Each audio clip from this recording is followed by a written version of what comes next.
Hi friends, welcome to Neelakanta car zone.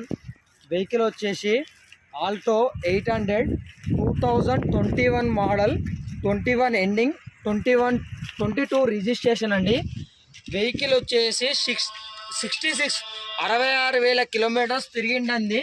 Vehicle వచ్చేసి type 3 single owner vehicle, Siddipet registration అండి. Vehicle non touch ups అంటే back bumper and front bumper touch ups ఉన్నాయండి.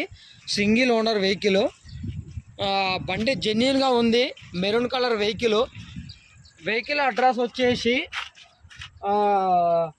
గౌరారం, వర్గల్ కమాన్, Indian petrol bunk opposite, Hyderabad to Karimnagar highway opposite అండి. Single owner vehicle. ఎవరైనా interested peoples ఉంటే contact me. Genuine vehicle అండి. మా దగ్గర